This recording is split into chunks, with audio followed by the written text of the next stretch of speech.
tous et bienvenue au Burkina Faso. La délivrance de visas pour les voyageurs désireux de se rendre en France a repris progressivement. L'annonce est faite par l'ambassade de France au Burkina Faso. L'ambassade a précisé que compte tenu de la situation sécuritaire, les visas ne seront délivrés qu'à un nombre restreint. Cette décision de la France concerne surtout les étudiants en médecine qui cherchent des formations médicales spécialisées en France. En septembre 2023, Capago, l'organisme chargé de la délivrance des visas français au Burkina Faso, avait annoncé la suspension de ces opérations pour des raisons de sécurité. Cette mesure affectait également les pays voisins du Sahel, notamment le Mali et le Niger. Le Quai d'Orsay a ordonné également la suspension de toute collaboration avec les artistes de ces trois pays. Ces décisions interviennent dans un contexte de divergence politique et géopolitique entre la France et ces nations africaines qui luttent pour leur autodétermination réelle. Les artistes, les chercheurs, étudiants, les intellectuels sont évidemment les bienvenus en France. Nous avions dû suspendre pour des raisons sécuritaires notre délivrance de visas dans un certain nombre de pays du fait des menaces qui pèsent sur nos emprises diplomatiques. Et donc, dans ce cadre-là, nous faisons le maximum pour permettre aux étudiants de venir en France malgré ces conditions sécuritaires très dégradées, avait indiqué Anne-Claire Legendre, porte-parole du ministère français des Affaires étrangères. Au Sénégal, c'est une première victoire pour l'opposant Ousmane Sonko depuis le début de son affaire juridico-politique. Le tribunal de grande instance de Ziguinchor a ordonné sa réinsertion sur les listes électorales. Le verdict est tombé ce 12 octobre 2023 après des heures d'audience sur fond de tension entre les forces de l'ordre et les partisans du leader du PASTEF. Cette décision permettra à l'opposant de récupérer les fiches de collecte de parrainage, étape essentielle pour pouvoir être candidat à l'élection présidentielle. L'État sénégalais a de son côté 10 jours pour faire appel de ce jugement. Ousmane Sonko est depuis fin juillet en prison pour corruption de la jeunesse et d'autres chefs d'accusation comme appel à insurrection, association de malfaiteurs en lien avec une entreprise terroriste et atteinte à la sûreté de l'État. 8 casques bleus du contingent sud-africain de la mission onusienne en République démocratique du Congo ont été arrêtés dans le cadre d'une affaire d'exploitation sexuelle et de violence présumée. Ce 11 octobre, l'ONU a annoncé avoir pris des mesures fortes à l'encontre de casques bleus soupçonnés de faute de conduite grave. Ces mesures prises consistent en la suspension, la détention et le confinement des soldats concernés. Par la même occasion, l'ONU dit condamner fermement de tels comportements qui ne sont pas dignes du personnel des Nations Unies.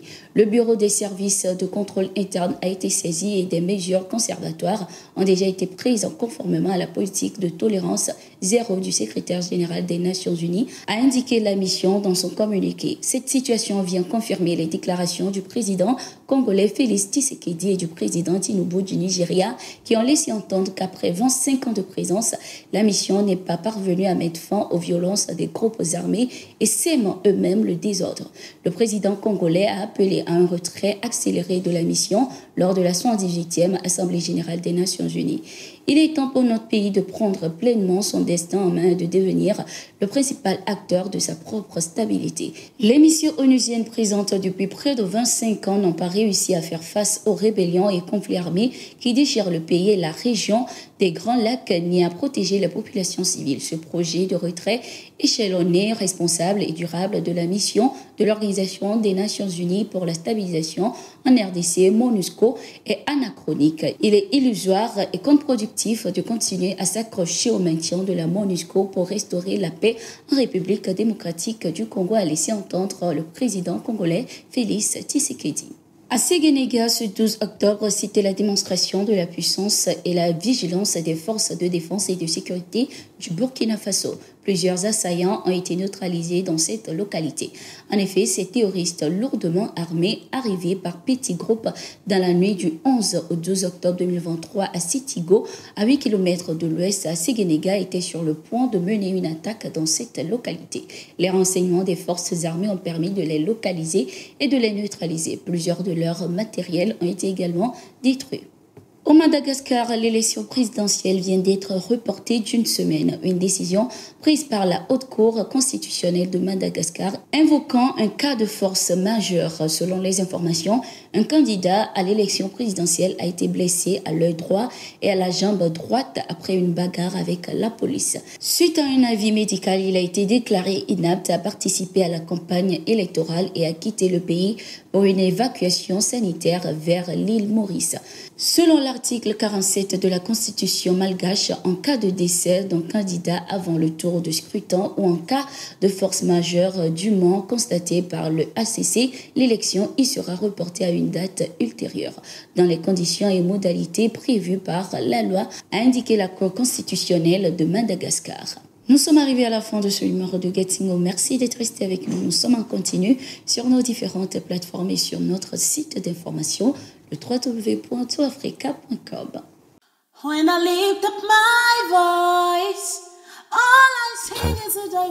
Plus tu as une très belle voix. Tu sais ce que ma femme aime le plus chez elle? C'est sa beauté, surtout la clarté de sa peau. C'est quoi son secret, ma? Tiens, ah mais ouais, on m'a bien. Toi aussi, est-ce que je peux lui demander ça? J'ai tout écouté dans mon casque. Voici mon secret. Peau d'ange. Donne ça à ta femme. Elle aura le même éclat que moi. Ah mais, tu sens bien. Pour une peau sublime et soyeuse, choisissez Peau d'ange, le savon de l'élégance. Peau d'ange, en vente partout.